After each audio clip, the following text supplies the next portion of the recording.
প্রবাসটা যত সুন্দর দেখতে তার চাইতে বেশি কষ্ট। যতটুক দেখতে ভালো লাগবে তার চাইতে বেশি কষ্ট হবে। ভেবে চিন্তে প্রবাস আসা উচিত। আসসালামু আলাইকুম, আমি সাউথ আফ্রিকা থেকে বলছি।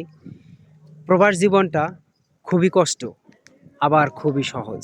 যদি মানিয়ে নিতে পারেন তাহলেই না সহজ, না মানিয়ে নিতে পারলে খুবই কঠিন।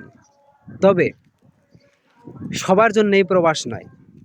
প্রবাসের মাটিটা খুবই শক্ত, খুবই নরম।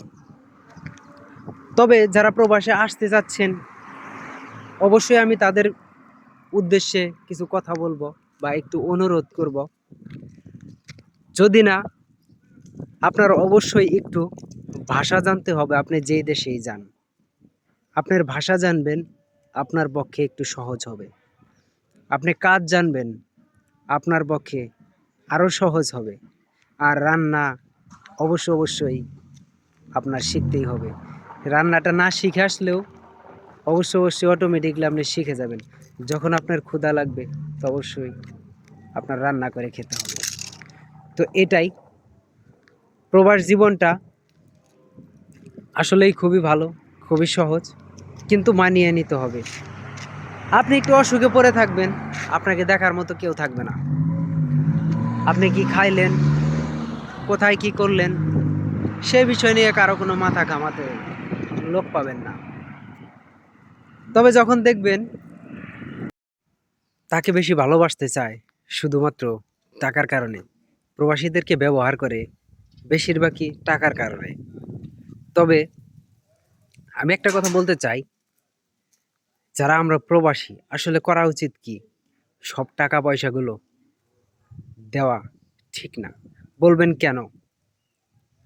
যখন আপনি দেশে চলে যাবেন, যাওয়ার পরে আপনি বিদেশ থেকে সব টাকা পয়সা আপনি দিয়ে দিলেন।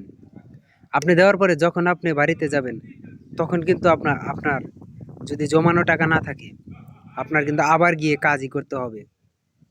২-১ মাস কিন্তু বসে খাওয়ারও কিন্তু সময় পাবো না, তাই না? তবে আসলে এই কাজগুলো আমাদের খুবই গুরুত্বপূর্ণ, গুরুত্ব হিসাবে মেনে নিয়ে করা উচিত। একটা প্রবাসী কতটুকু কষ্ট করে, মা বাবা ভাই বোন আত্মীয় স্বজন সব কিছু ফেলে প্রবাসের মাটিতে একা একা, যেই করে সেই বুঝে। এমনও প্রবাস, স্বাদের প্রবাস। একটা আত্মীয় স্বজন দুনিয়ার থেকে চলে গেলেও তাকে দেখার মতো কোনো প্রসেসিং থাকে না। শুধুমাত্র চোখের দেখাটাই, মোবাইল দিয়ে ভিডিও কলেই। তবে আমি সবাইকে অনুরোধ করব, চেষ্টা করব নিজের শরীরের প্রতি যত্ন নেবার। শরীর ভালো থাকলে তবে সবই ভালো। আপনি দেখেন, আপনি ১ মাস ২ মাস ৩ মাস আপনি দেশে টাকা দিয়েন না, দেখেন আপনাকে ভালোবাসবে না, ভালোবাসা থেকে আপনি বঞ্চিত থাকবেন। তবে আমার কথায় যদি কোনো ভুল ত্রুটি হয়ে থাকে অবশ্যই ক্ষমা দৃষ্টিতে দেখবেন।